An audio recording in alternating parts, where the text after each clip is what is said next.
슬기로운 라디오 생활 2부 생활에 도움이 되는 숫자 뉴스로 시작합니다.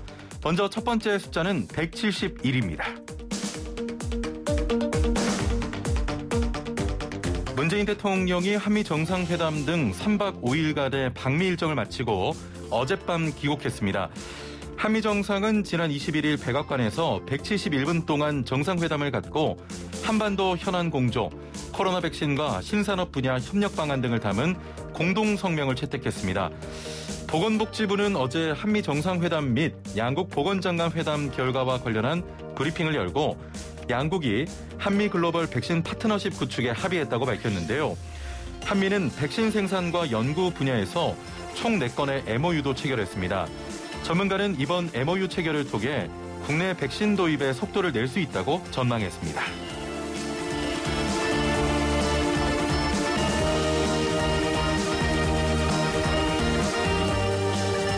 네, 두 번째 숫자는 6입니다.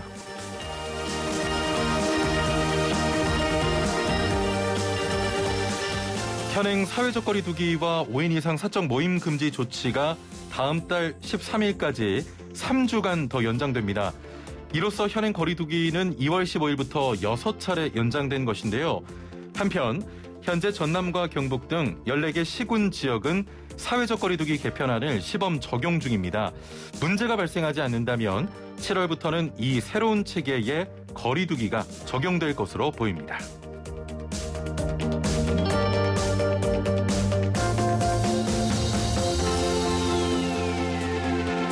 세 번째 숫자는 만입니다.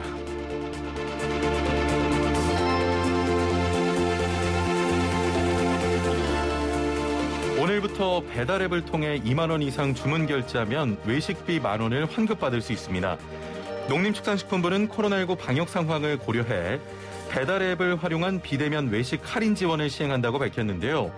카드사를 통해 참여 응모를 한 뒤 행사에 참여하는 배달앱에서 2만 원 이상 4차례 카드 결제를 하면 다음 달 카드사가 만 원을 캐시백이나 청구 할인 형태로 환급해주는 방식입니다.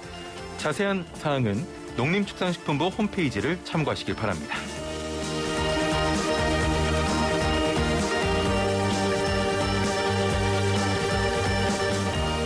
마지막 숫자는 4입니다.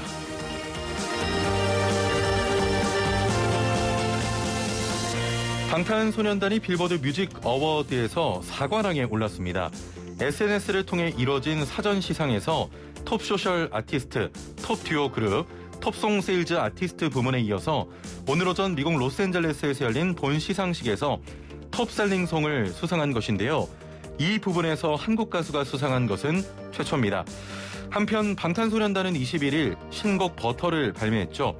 신곡 뮤직비디오가 발매한 지 13시간 만에 1억 뷰를 돌파하는 등 자체 신기록을 세우고 있습니다. 지금까지 생활에 도움이 되는 숫자 뉴스였습니다. 네, 이어서 영화를 보는 새로운 방법, 슬기로운 OTT 생활 준비했습니다. 한 달 동안 어떤 영화, 드라마 보셨는지요? 최근 OTT 시장은 물론 극장가까지 휩쓴 애니메이션이 있습니다. 귀멸의 칼날이란 제목인데요. 처음 듣는 분들도 계시지만 국내에서만 200만 관객을 돌파했다고 합니다. 귀멸의 칼날을 포함해 이달에 볼만한 OTT 짚어보겠습니다. 함께 말씀 나눌 분 모셔보죠. 더 스크린의 박혜은 편집장과 함께하겠습니다. 안녕하세요. 네, 안녕하세요. 예, 오늘 저 유튜브로 보이는 라디오 그 시청자분들이 굉장히 많이 들어왔는데 네, 감사합니다. 그분들을 위해서 네. 저는 그 편집장님 뵐 때마다 굉장히 궁금한 게 있었는데 이 머리가 이게 무슨 색이에요? 네, 변하는 색입니다. 변하는 색. 네. 약간 파란빛이 나기도 하고. 네. 예, 굉장히 머리가 아름다우십니다. 감사합니다. 예. 신경 쓴 보람이 있네요. 네. 저희가 퀴즈를 드리거든요. 몇 네. 시간. 그래서 우리 편집장님께서도 퀴즈 잘 듣고 애청자분께 힌트를 좀 주실 수 있으면 주시면 되겠습니다. 자, 오늘 퀴즈 다시 한번 드립니다. 우리나라에서 만든 지대지 탄도미사일에 붙는 명칭으로 1983년 아웅산 테러 이후 연구 개발을 재개해 만들어졌습니다. 사신의 하나로 북쪽을 관장하는 신령을 의미하기도 하는데요. 이 미사일의 명칭은 무엇일까요?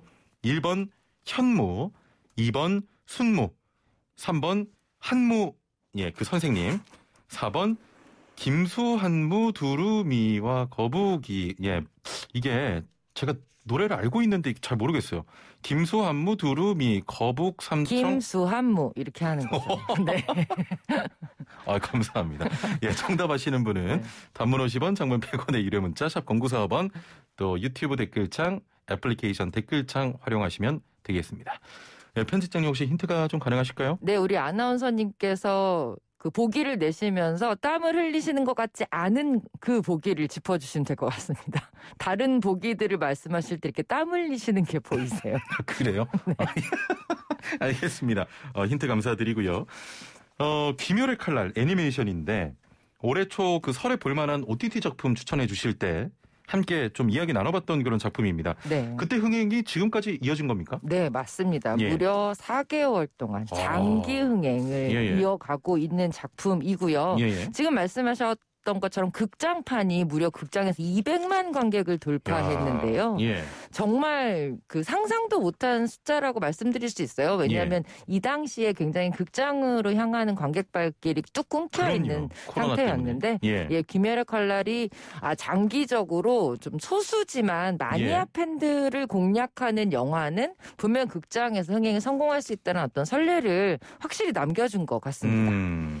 일본 애니메이션이죠, 이게? 예, 맞습니다. 일본 만화가 고토케 고요하루라는 사람이 쓴 단행본 만화 원작이 있어요. 아, 그래요? 근데 이 만화 원작이 사실은 TV 시리즈 애니메이션으로 만들어지면서 정말 공전의 히트를 기록을 했고요. 그리고 이제 그 여세를 모아서 극장판을 처음 만든 작품이 이번에 이 귀멸의 칼날 무한열차 편이에요. 이 작품은 이제 한국에서도 지난 16일 기준으로 누적 관객 수 200만 명 돌파하고 또 사실 아직까지 예매율 상위권에 있는 이런 그렇군요. 작품이고요. 그리고 일본 애니메이션 좋아하시는 분들은 뭐 일본 하면 미야자키 하야오 감독 작품 많이 생각하실 거잖아요. 사실 그 이름 지브리 스튜디오의 애니메이션은 일본 애니메이션뿐만 아니라 일본 극장판 역사에서도 굉장히 높은 기록들을 가지고 있거든요. 그런데 이 귀멸의 칼날이 하야오 감독의 작품을 이기고 일본에서도 흥행 1위를 기록한 그런 작품입니다. 그 말씀하시는 거 이제 듣다 보니까 저는 일본의 애니메이션 하면 그 센가치히로의 행방불명. 맞습니다. 예, 그게 가장 먼저 떠오르는데 그런 영화를 지금 제치고 올라간 것이죠? 맞습니다. 지금 센가치히로보다 귀멸의 칼날이 일본에서도 극장 관객 수가 훨씬 높은 수위를 차지하고 있어요. 이거 자체가 일본에서는 굉장히 놀라운 이슈이기도 했습니다. 네. 그렇군요. 아니 그 편집장님도 보셨나요? 네, 봤죠. 이렇게 꾸준히 흥행하는 어떤 이유가 있겠습니까? 사실 두 가지 이유가 있을 것 같습니다. 우선은 이 잠재적인 팬들이 그만큼 많이 있었다. 이 애니메이션을 보고 자란 관객들이 이제 극장으로 갈 만한 나이가 된 상태고요. 그렇군요. 그리고 두 번째는 이 코로나 시즌에 극장을 오래 지키고 있을 만한 작품이 흔치 않았다는 것도 어떤 의미에서는 귀멸의 칼날에게 굉장히 큰 도움이 된 그런 부분도 있고요. 그리고 이제 작품 내적으로 좀 들어가다 보면 사실 이 이야기의 흐름이나 주제의식은 굉장히 익숙하실 수 있어요. 사랑하는 가족을 어떤 악귀 세력한테 잃고 그걸 복수하기 위해서 뛰어들었지만 결국 그 과정에서 성장해가는 한 소년의 이야기. 그런데 이 작품이 일본에서도 굉장히 좀 독특하게 꼽히는 장점 중에 하나는 가족애를 굉장히 강조하고 있다는 거. 그리고 전혀 상상하지도 못한 어떤 불행 때문에 가족을 잃고 그것에 맞서 싸우는 소년의 이야기가 마치 이 코로나 시국과도 굉장히 좀 유사하다. 유사하다. 감정적인 공감대가 굉장히 높았다라는 이야기도 국내외에서 요인으로 잡고 있더라고요. 이게 악기 뭐 흔히 얘기하면 도깨비가 맞습니다. 나오고 그 도깨비에게 가족을 잃고. 그렇죠. 한편으로 보면 일종의 좀비의 새로운 변형판처럼 느끼실 수도 있고요. 우리나라에서도 그 부산행 이후로 좀비가 등장하는 작품이 좀 종종 등장하지 않았습니까? 맞습니다. 뭐 부산에게 연상호 감독이 제작한 애니메이션 서울역도 있고요. 예, 있고요. 예. 지금 애니메이션 서울역 얘기도 해주셨고 부산행 같은 경우에는 한국 좀비 액션 블록버스터로 1,000만 관객을 예, 돌파했고요. 예. 그 이후에 조선의 좀비가 등장하는 창궐이란 영화도 있었고요. 아, 맞아요. 예, 그 현대적인 좀비가 등장하고 유아인 박신혜 배우가 연기했던 살아있다라는 예. 샵 살아있다입니다. 이 작품도 있었고요. 그리고 또 많은 분들이 OTT에서 접하셨던 킹덤 같은 작품도 예. 이제 기다리고 그 이후에 좀비 열풍을 좀 이어나갔다고 말씀을 드릴 수 있죠. 좀비 영화 저 굉장히 좋아하는데 네. 재밌어요. 왜 그렇게 좋아하세요? 잔인한 거 좋아하시는군요. 아니, 꼭 그런 건 아닌데 네. 그 좀비가 좀 오는 그 음습한 그 기운이 있잖아요. 좀비를 보는 건 좋아하지 않지만 네. 그 약간 묘하게 좀 공포심을 유발하는 그런. 맞아요. 예. 그 이 좀비라는 게 사실은 영화계에서 엔터테인먼트계에서 좀 하위 문화에 속하는 장르였었거든요, 사실. 아, 그래요? 예, 예. 좋아하시는 분들은 좋아하시는데 예. 좀 무섭고 징그러워서 안 봐 하시는 분들이 많았던 장르인데 이게 이렇게까지 소위 주류 컨텐츠로 올라오게 된 이유가 무엇인지에 대한 얘기들도 상당히 많았어요. 예, 예. 근데 그 중에 하나가 정말 이렇게 현대 삶이 굉장히 각박해지고 밖에서 오는 위기가 나와 예. 전혀 상관없이 예상하지 못한 상태에서 툭툭 튀어나온다는 거. 그리고 가까운 사람이 언제든지 적이 될 수 있다라는 거. 아, 그렇군요. 예, 이런 요소들 때문에 굉장히 현대인들의 좀 정신적인 스트레스를 대변하는 것이 좀비라는 이 크리처가 아닌가라는 얘기도 나오고 있었죠. 그렇습니다. 킹덤도 올해 하반기에 새로운 내용이 좀 공개가 된다면서요? 맞습니다. 예. 그 킹덤 시리즈 보신 분들 아시겠지만 시즌2에 깜짝 전지현 배우가 등장했었잖아요. 예, 예. 아신이라는 캐릭터로 등장했었는데 이 아신이 주인공인 일종의 킹덤의 번외판이 아신전이라는 이름으로 올해 하반기에 공개가 될 것 같습니다. 예. 김은희 작가가 킹덤에 이어서 다 이 시나리오를 썼고요. 전지현 배우가 이제 주인공을 맡아서 지금까지 도대체 저 생사초란 뭘까? 저건 왜 한국에 들어오게 된 걸까? 이런 비밀적인 부분들, 비밀스러운 부분들을 풀어내줄 것 같습니다. 이번에도 그 넷땡 리스를 통해서만 공개가 되는 겁니까? 그랬죠. 예. 예. 아무래도 오리지널 작품이라고 한다는 건 이 작품은 우리 플랫폼에서만 보실 수 있으니까 우리 플랫폼 결제를 꼭 해주세요. 예, 이런 예. 의미죠. 아니 그런데 그 요즘 땡플릭스도 그렇고 OTT 플랫폼의 가입자가 이전보다 많이 좀 감소하는 추세다 이런 이야기를 들은 적이 있는데. 예, 사실은 좀 등락폭이 있어요. 예. 한동안 정말 끝을 모르고 치솟던 이 그렇죠. 가입자 수가 예. 최근 3개월을 점검을 해봤더니 한 30% 정도 지난 분기에 비해서 줄었다. 예. 이런 기사들이 나오고 있습니다. 약간 이제 코로나가 백신이 확산이 되면서 미국 내에서도 다시 외부 활동을 시작하는 사람들이 예, 많아졌고요. 그러면서 조금 OTT 가입자 수가 조금 줄어든 게 아닌가 싶기는 한데 아직은 좀 단기적인 상황이라서 지켜봐야 될 것 같긴 합니다. 우리 그 편집장님의 주머니 사정을 고려하면 OTT가 좀 잘 되는 게 아무래도 네. 좋지 않겠습니까? OTT가 잘 될 뿐만 아니라 지금 사실 저희가 계속 말씀드리지만 이제 하반기에도 새로 들어오는 플랫폼들이 되게 많잖아요. 예. 저축하고 있어요. 그렇군요. 아니 그러면 좀 아무래도 코로나19가 조금 어떤 상황이 회복이 되면 아무래도 사람들이 이제 밖으로 그럼요. 많이 나가면서 가입자가 조금 떨어질 수도 있는데 이런 오리지널 독점 공개가 작품 입장에서는 약간 좀 득과 실이 공존할 것 같은데 어떻게 보십니까? 일단은 지금은 사실 우리가 극장을 안 간 지가 오래됐다고 하더라도 대부분의 컨텐츠들이 극장에서 상영을 하는 것을 중심으로 기획 제작이 되고 있기는 해요. 그렇다 보니까 정말 코로나가 정말 다 사라지고 우리가 집과 극장을 고를 수 있는 상황이 됐을 때 관객들을 조금 더 집에 묶어두기 위해서는 지금부터라도 굉장히 새로운 오리지널 컨텐츠를 많이 만들어 놓는 게 필요하다고 판단하는 것 같아요. 네. 자, 그러면 오리지널 시리즈 중에서 눈여겨볼 만한 작품 어떤 게 있겠습니까? 지금 현재 오리지널 시리즈 중에 저는 이 작품 굉장히 좀 인상적이더라고요. 무브 투 헤븐 나는 유품 정리사입니다. 라는 땡플릭스의 오리지널 드라마인데요.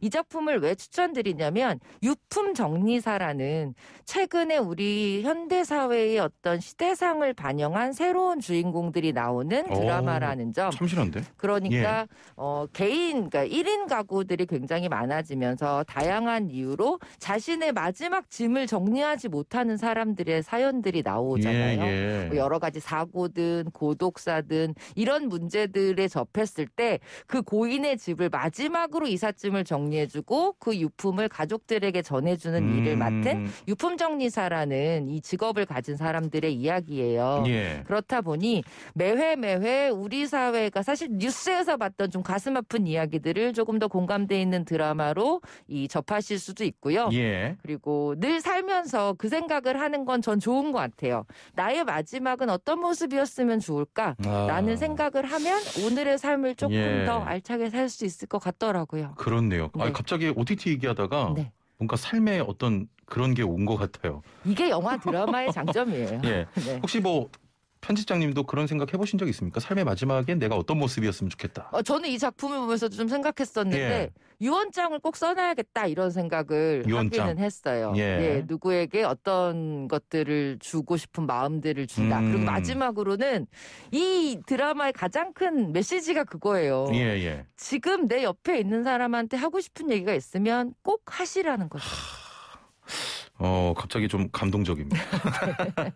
저도 이거 꼭 봐야겠네요. 재밌습니다. 예.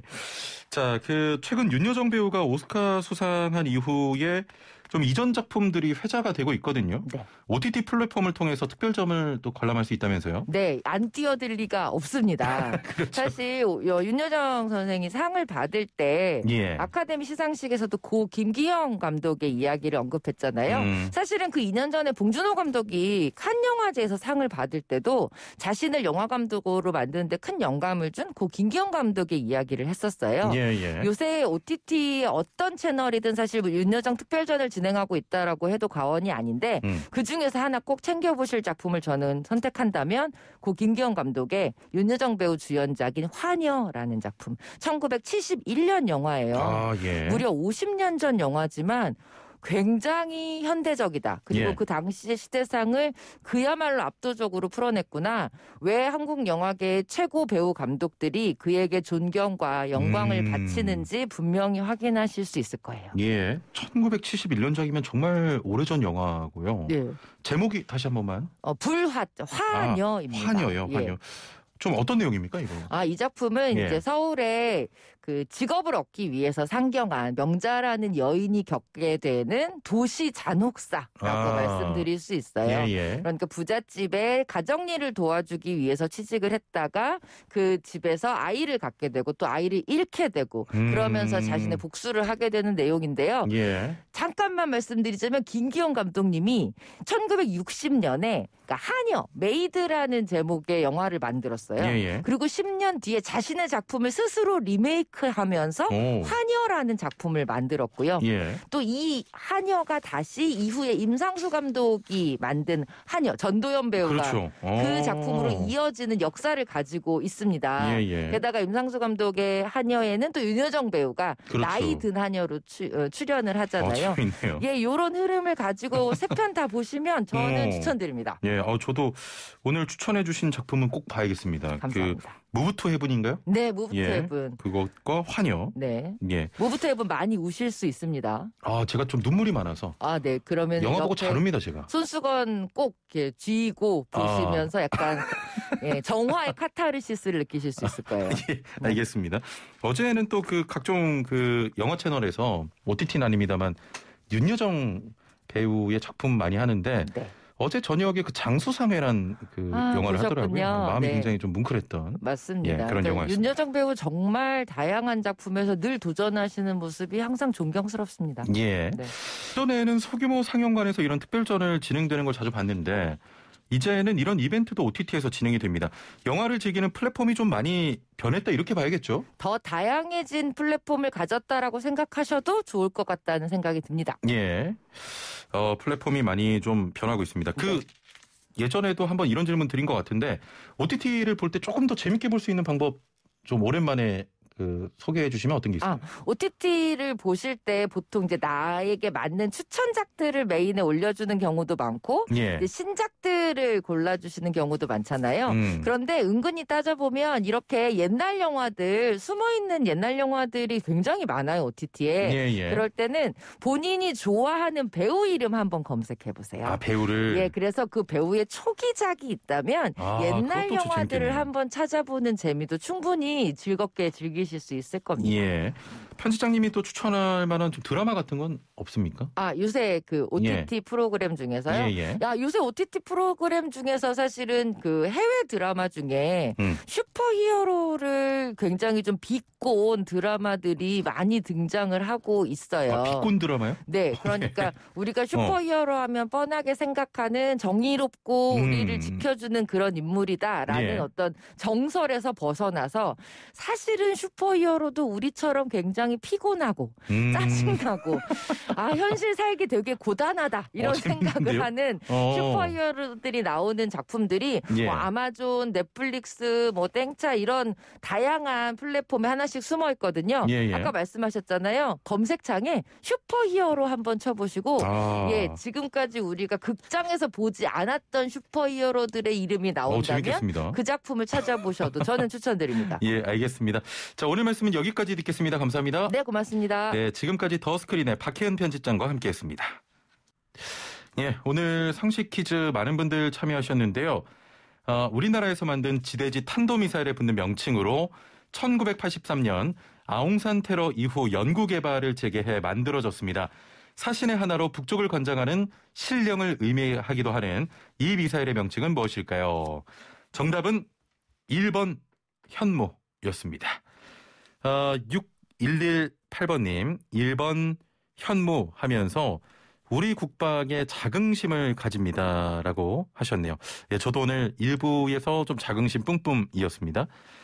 3993번님 현무 이번 한미정상회담 성과 42년 만에 미사일 주권 회복을 계기로 현무가 하루빨리 비약 발전해서 세계 최강의 무기가 되길 기원합니다. 저도 같은 생각입니다. 42년 만에 그 미사일 주권을 회복한 건데요. 말씀하신 대로 독자적인 기술력을 바탕으로 세계 최강의 무기가 좀 탄생하길 같은 마음으로 기원합니다. 4306번님 현무입니다. 이번 정상회담으로 애국심 뿜뿜입니다. 저만 그런가요? 라고 하셨네요. 1580번님 오늘도 많이 배워갑니다. 정답 현무 자주 국방 대한민국 파이팅 하셨고요.